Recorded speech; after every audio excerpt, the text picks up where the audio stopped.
So first, our church as a whole, they have been supportive. We've been members of the church since April of 2018, and so Henley was a baby, and they have offered childcare. They've, just to lean on.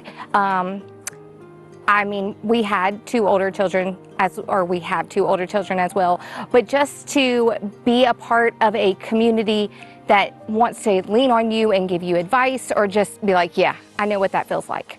I've been there. It's okay. You're not a bad mom. You just had a bad day.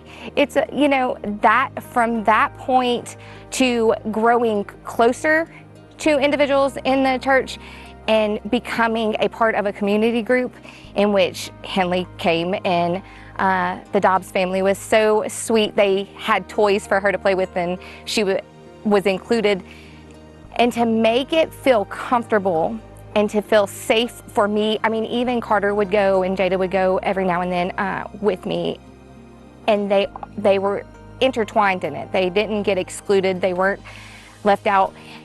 It felt comfortable enough for me to feel vulnerable and to give me a sense of security in that vulnerability. Like, these people really love me and they want to be in my life and they want to be a part of that. And so we could talk about hard things, and it just continued to blossom and grow. And so when I got diagnosed with MS a year ago, which is crazy to think about, they were right there. They like, what can I do? And the words were even, we don't know what this looks like, and we've never experienced supporting someone that has MS. So you tell us directly, what is it that you need? And then it branched out from my community group to the church, to the community in the church, that I got text messages saying, hey, do you want me to come clean your house? Do you want me to do your laundry? Are you tired? What can I do for you? And obviously, the most important, powerful thing that came out of that was the power of their prayers.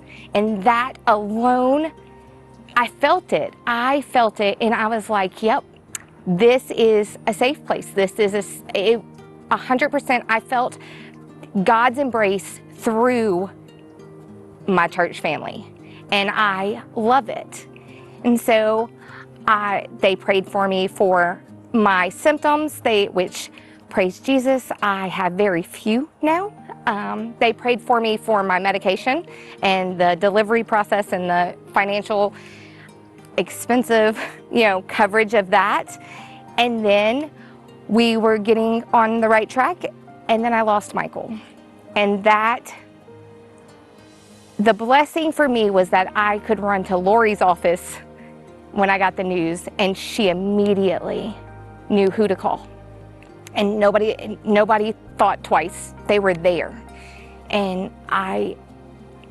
from the meal train, for people that just wanted to love on me, I wasn't eating a lot, but I was like, okay, as Nisha has once told me, do not steal someone else's blessings because they are blessing you.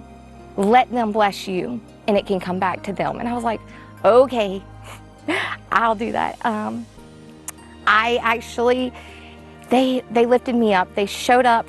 They did a beautiful service, or assisted in a beautiful service to his perfect resting place. I couldn't have made it.